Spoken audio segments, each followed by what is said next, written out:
இங்கே அமர்ந்திருக்கிற மீனாட்சி சுந்தரேஸ்வரர். ஒரு தலைவர் வர்றாரு, ஒரு நடிகர் வர்றாருன்னா போய் வெயிலில் போய் நிற்கிறோம், 7 மணி நேரம் 8 மணி நேரம் நிற்கிறோம். ஆனால் கடவுளுக்காக இவ்வளோ வசதி பண்ணி கொடுத்துருக்குறாங்க. நல்ல பந்தல், நல்ல அருமையான சாப்பாடு. ஆனால் உட்கார முடியல. சினிமா தேட்டருக்கு போனால், படம் போட்டால், நாடகம் போட்டால், சங்கிலி எடுத்துகிட்டு போனால் கூட யாருன்னு தெரியாமல் அப்படியே வாய ஆன்னு நாடகத்தை பார்த்துட்டு உட்காந்துருக்கிறீங்க. ஆனால் கோயிலில் வந்தால் உங்களால் ஒரு 5 நிமிஷம், ஒரு அரை மணி நேரம் நம்மளால் உட்கார முடியல. இந்த பழனிக்கு பக்கத்தில் ஒரு சாமி இருக்கார் தெரியுமா? கணக்கம்பட்டி சாமின்னு கேள்விப்பட்டிருப்பீங்க. நான் அவரை பார்த்துருக்கேன் நேர்லையே. நீங்கள் போனீங்கன்னா ரோடெல்லாம் பச்சை கலர் பெயிண்டில் அடிச்சிருப்பாங்க, பச்சை கலர் கயிறு கட்டியிருப்பாங்க, பச்சை கலர் கட்டியிருப்பாங்க. கணக்கம்பட்டி சாமின்னு தாத்தா, மிக சக்தி வாய்ந்த சுவாமி அவர், சித்தர்.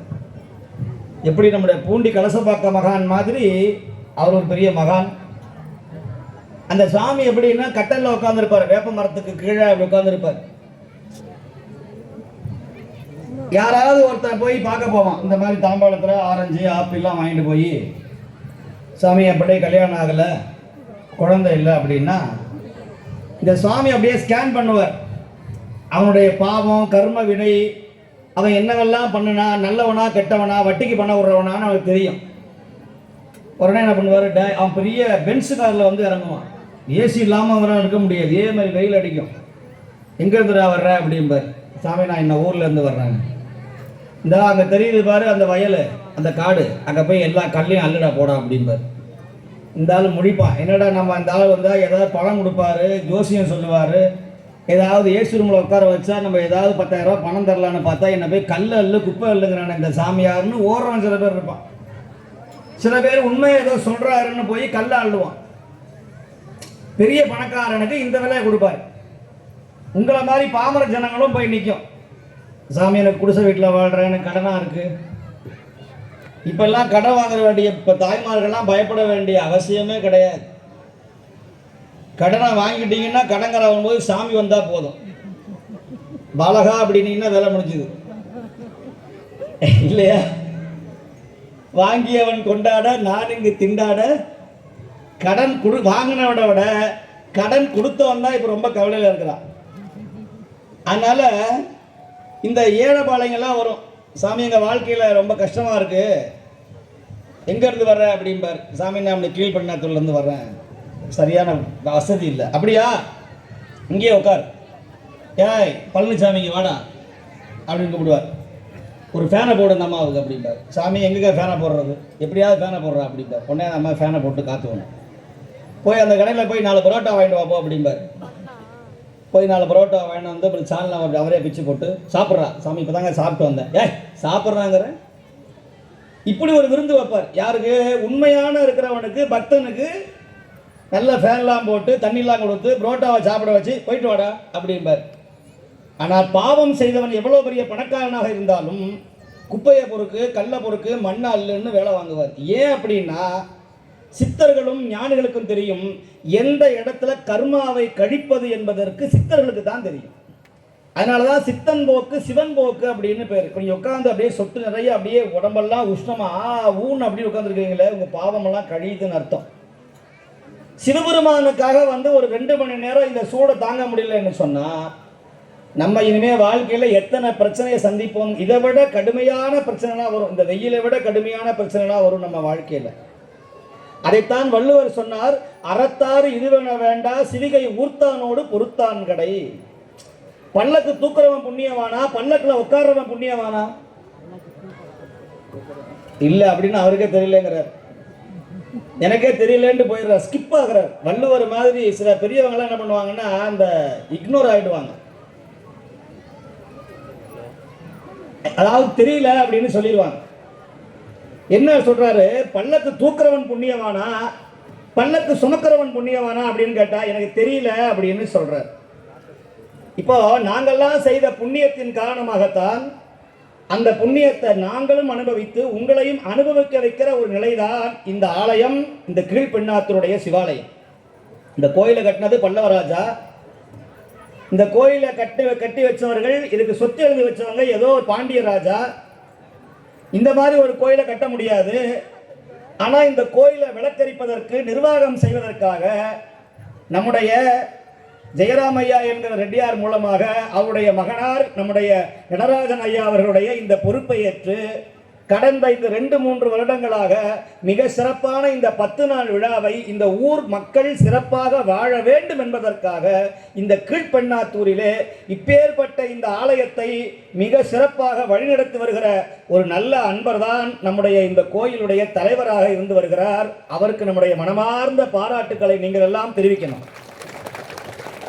சரி, என்னதான் கோயிலை கட்டினாலும் அந்த கோயிலுக்கு குருநாதர் ஒன்று இருக்கணுமா இல்லையா? குருவில்லாத வித்தை பாழ். இப்போ அமெரிக்காவில் பார்த்தீங்கன்னா ஸ்கூலுக்கே பிள்ளைங்களை அனுப்புறது இல்லை. Home school, home staying school அப்படின்னு ஒன்று இருக்கு. அதாவது அம்மாவே டீச்சர், அப்பாவே டீச்சர், பிள்ளைக்கு ஸ்கூலுக்கு அனுப்ப வேண்டிய அவசியம் இல்லை, வீட்டிலேயே இருந்து படிக்கணும், எக்ஸாம்லாம் கிடையாது.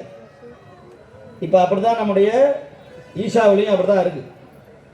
இதுதான் குருகுலம். அந்த காலத்தை திண்ணை பள்ளிக்கூடம்னு சொல்லுவாங்க. அதனால இப்ப என்னாச்சு, குரு இல்லாத வித்தைப்பாள், குருநாதர் இல்லாத. இப்ப சுவாமி இங்க இருக்கிறார், நீங்க இருக்கிறீங்க. இப்ப 2 பேருக்கும் என்ன நடக்குது அப்படிங்கிற சொல்றதுக்கு ஒரு குரு வேணும். அந்த குருநாதர் தான் நம்முடைய செஞ்சியை சார்ந்திருக்கிற நம்முடைய ஆகம பிரவீனா செந்தமிழ் அந்தனர், நமக்கெல்லாம் வழிகாட்டியாக இருக்கிற, நமக்கெல்லாம் ஒரு குருவாக இருக்கிற இந்த ஆலயத்தினுடைய தலைமை குரு. முதல்ல நம்முடைய சண்டிகோமத்தை செந்தமிழ் முறைப்படி செய்த உலகத்திலேயே, ஏன் தமிழ்நாட்டிலேயே உலகத்திலேயே சண்டிகோமத்தை செந்தமிழ் முறையிலே மிக செம்மையாக செய்தவர் நம்முடைய பாஸ்கர சிவாச்சாரியார் அவர்கள். அவருடைய மகன் போன்றவர்கள் இந்த பணியை மிக சிரத்தையோடு, அவர் தமிழ்நாட்டு மின்சாரத்துறையில் ஒரு உயர்ந்த அதிகாரியாக இருந்தாலும் கூட இந்த ஆன்மீக பணியை, சிவன் பணியை அவர்கள் செய்து வருகிறார்கள். அவர்களுக்கு மனமார்ந்த பாராட்டுக்களை தெரிவித்துக் கொள்கிறேன். அதுபோல எந்த விழாவாக இருந்தாலும் நம்முடைய பாண்டிச்சேரிக்கு அருகாமையில் இருக்கிற ஒரு புண்ணிய தலம் மங்களமா மூதூர் திருமங்கலம். மங்களம்னாவே கல்யாணம். நம்ம தமிழ்நாட்டில் மட்டும்தான் நல்ல பேர் இருக்கும். சேந்தமங்கலம், மங்களம், திருமங்கலம் அப்படின்னு நிறைய மங்களம் இருக்கு. கணமங்கலம், மங்களம்னா என்ன அர்த்தம்னா, சில பேர் மங்களம் உண்டாகட்டும் அப்படிமா. மங்களம் உண்டாகி ரொம்ப வருஷம் ஆச்சுங்க கூடாது. மங்களம் அப்படின்னா, மங்களம் என்பது மனைமாட்சி, மங்களம் என்பது நன்மக்கள் பேரு என்று சொல்லுவார். மங்களம்னா நல்ல மகிழ்ச்சியான இடத்துக்கு பேரு மங்களம்னு பேர். பெண்கள்லாம் எப்படி இருந்தா மங்களகலமா இருக்கலாம்னு சொல்லுவோம். அதுக்கு முன்னாடி ஆவணா போட்டா அதுக்கு என்ன பேரு? ஆமா, நிறைய பேர் அப்படிதான் வாழ்றாங்க. நெத்தியில பொட்டு கிடையாது, பூ வைக்கிறது இல்லை, திருநீர் வைக்கிறது இல்லை. அன்னைக்கே எல்லாம் பாடி வைத்தார்கள். அதனால கோயிலுக்கு வரதா இருந்தால் முதல்ல திருநீர், சந்தனம், குங்குமம், நம்முடைய கலாச்சாரங்களாகிய நம்முடைய கலாச்சார பண்பாட்டை பேணி பாதுகாக்கணும். இப்போ அதனால தான் நம்முடைய ஐயா அவர்கள் எல்லாருக்கும் பரிவட்டம் கட்டி, ஆண்களுக்கெல்லாம் பரிவட்டம் கட்டி, பெண்களுக்கெல்லாம் பொட்டு வச்சு, அதனால தான் நலுங்கு வைக்கிறதுன்னு அப்படி சந்தனம்லாம் அப்படி தடவுவாங்க. இந்த எல்லா விசேஷங்கள்லையும் நலுங்கு வைத்தல் அப்படின்னு பேர். நலுங்குன்னா திருச்சி கழித்தல்னு பேர். எல்லா சமயங்களிலும் நம்முடைய திருநீர் போற்றப்படுகிறது. ஆக ஒரு கோயிலுக்கு வந்தால் முதல்ல பொறுமையா இருக்கணும், சிவ சின்னங்களை அணியணும், நம்முடைய பிள்ளைகளுக்கு நம்முடைய கலாச்சாரத்தை, நம்முடைய பண்பாட்டை தவற விடாது சொல்லணும். அப்பேற்பட்ட மங்களமாகிய ஒரு மங்களம் தான் திருமங்கலம் அப்படின்னு ஒரு ஊர். அந்த ஊர்ல 3000 ஆண்டுகள் பழமை வாய்ந்த சுயம்பு வடிவாக இருக்கிற பிரம்மாண்டமான சிதம்பரேஸ்வரர் என்கிற சுவாமி, சிவகாம சுந்தரி என்கிற அம்பிகை எழுந்தருள் இருக்கிற மிக பழமை வாய்ந்த சகல தோஷங்களை நிவர்த்தி செய்கிற அந்த ஆலயத்தினுடைய அதிபர், திருமங்கலத்தினுடைய சுவாமி, நம்முடைய 1000 முறை கண்ட அண்ணல் நாவுக்கரசருடைய வடிவத்தை நமக்கெல்லாம் காட்டுகிற காட்சிக்கு எளியர், கடும் சொல் கூறாதவர், எங்களுடைய சன்னிதானம் நம்முடைய ஸ்ரீலஸ்ரீ கணேச தேசிக பரமாச்சாரிய சுவாமிகள் நமக்கெல்லாம் இங்கே எழுந்தருளி நாவுக்கரசுடைய வடிவத்தை நமக்கெல்லாம் காட்டிக் கொண்டிருக்கிறார். அவர்கள் சிறந்ததொரு அருளாசி உரையை வழங்கினார்கள். அவர்களுடைய பொன்னார் கமலங்களை நம்முடைய சிறமேற்கொண்டு இந்த ஊர் பொதுமக்கள் மிக மிக அருமையானவர்கள், பொறுமையானவர்கள். இவ்வளவு பெரிய திருக்கல்யாணத்தில் நான் காலையில் பார்த்தேன், ஐயாட்ட கேட்டேன், என்ன ஒரு ஜனமும் காணவே இல்லையே, எல்லாம் வெயில் அதிகமாக இருக்கு அப்படின்னார். பரவாயில்ல, நல்ல கதையாக இருக்க. இதே ரேஷன் கடையில் 1000 ரூபா தரட்டும் போயிரு, வெயிலாவது ஒன்றாவது. நாங்கள்லாம் தை பொங்கலுக்கு சொத்து காஞ்சி போன கரும்பை வாங்கிறதுக்கு காலைல 3 மணிக்கு நின்னவங்க நாங்கள்லாம். இப்போ அதில் வேற இப்போ ஏதாவது கவலை கடவுள்கிட்ட, சுந்தரேஸ்வரா 8000 கூப்பன் கிடைக்குமா, இல்லை டைரக்டாகவே ஃப்ரிட்ஜு கிடைக்குமா என்னான்னு தெரியலையே. இல்லை இல்லை அது வேற கடைசியில் ரெண்டு இல்லாமல் வேற ஒருத்தர் வந்துட்டாருன்னா என்ன பண்ணுறதுன்னு பல பெண்கள்லாம் இப்போ ஜோசியம் பார்க்க ஆரம்பிச்சிட்டாங்க. அதனால் மே 4ஆம் தேதி உங்களுக்கு தெரிஞ்சு போயிடும். எல்லாருமே சுந்தரேஸ்வரர் நமக்கு எல்லாம் அடுக்கிறதும் பண்ணுவார். நான் நிறைய இடங்கள்ல அப்படி சில மேம்போக்கான அரசியல் பேசுகிற வழக்கம் உண்டு. அப்படி அரசியலில் பேச போகும்போது நான் இந்த சினிமா நடிகர் அவரை பற்றி சில இடங்கள்ல ரொம்ப என்னப்பா அப்படி சினிமா நடிகர் பின்னாடி போறீங்களே அப்படின்னு கொஞ்சம் வருத்தமாக பேசினேன். நம்ம யாரை எதிர்க்கிறோமோ அவங்க தான் நம்ம மேலே வந்து அன்பு செலுத்துவாங்க. இது ஒரு பெரிய தலைவலி. நம்ம யாரை வேணான்னு சொல்கிறோமோ அவங்க தான் ரொம்ப அஃபெக்ஷன் ஆவாங்க. நான் ஒரு முக்கியமான ஒருத்தர் போய் பார்க்க போயிருந்தேன் ஒரு சென்னையில். உடனே சாமி ஒருத்தர் ரொம்ப வேண்டப்பட்டவர், அவர் ப்ரொடியூசராக இருந்தார் சினிமாவில். உடனே சொன்னார் ஒரு சின்ன ஒரு ஆப்ளிகேஷன், நீங்கள் ஒரு ஆசீர்வாதம் பண்ணணும் அப்படின்னார். சரி என்னடா அது யாரோ ஒருத்தர் கேட்பார் போடுறேன்னு சொல்லிட்டு ஆசீர்வாதம் பண்ணலான்னு கொடுத்தேன். கடைசியில் நான் யாரை எதிர்த்தனோ அவரே ஃபோன் பண்ணி, சாமி நான் பெரம்பூரில் நிற்கிறேன், எனக்கு ஆசீர்வாதம் பண்ணுங்க அப்படின்னு 2 வார்த்தை பேசுகிறார். எதுக்கு சொல்ல வரேன் அப்படின்னா, ஆன்மீகம்ங்கிறது அரசியல்ங்கிறது ரெண்டும் ஒன்று. இதை காட்டியவர் நம்முடைய பாரத பிரதமர்.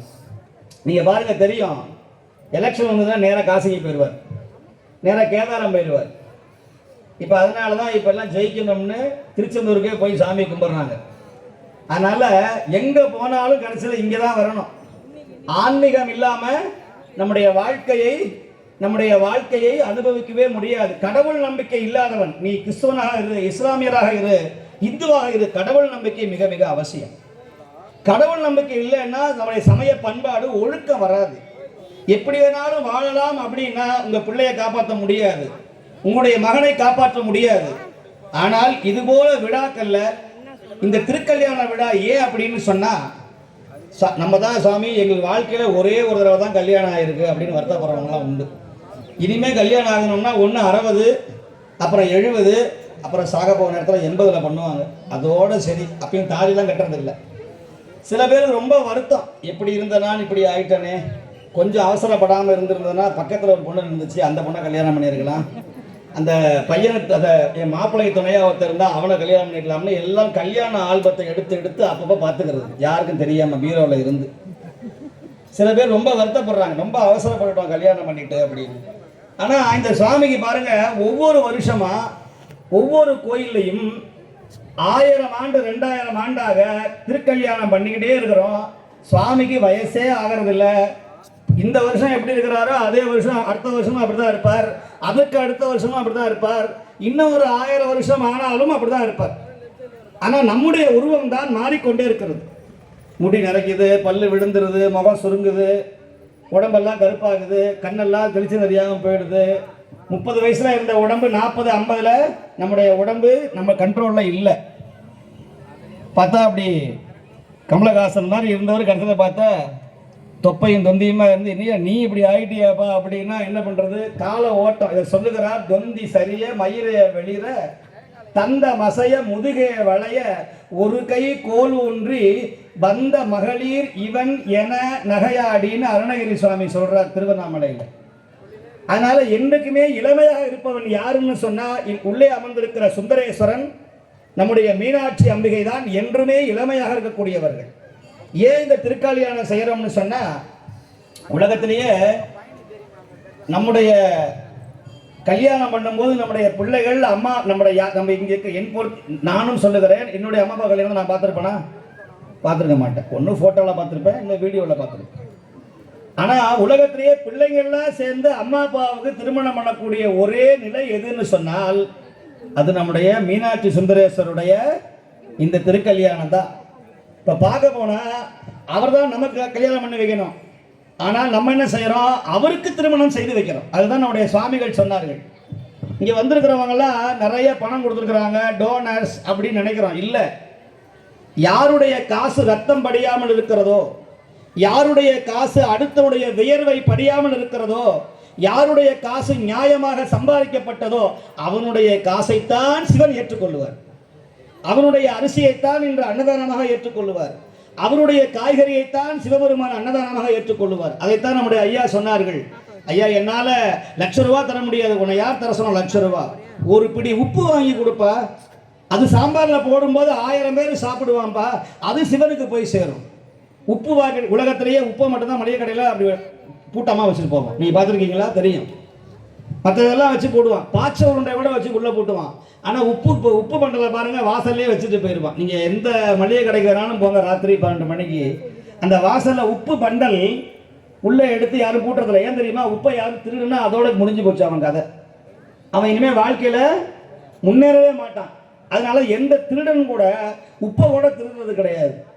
ஏங்க, உப்பை திருடி என்னங்க? உலகத்திலேயே ஒன்று தெரிஞ்சுக்கங்க, உலகத்திலேயே மிக பிரம்மாண்டமான வருமானம் வரக்கூடிய 2 தொழில் எது தெரியுமா? ஒன்று உப்பு, இன்னொன்று எது தெரியுமா? உங்கள் தலைமுடி.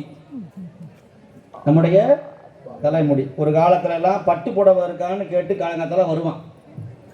இன்னைக்கு கேட்டா 100 கிராம் 100 கிராம் 100 கிராம் முடி ₹100.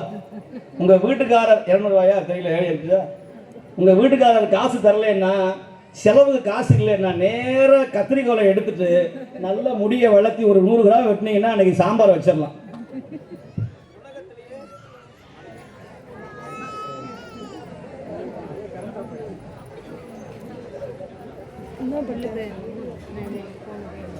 உள்ள போயிட்டு வரலாமா?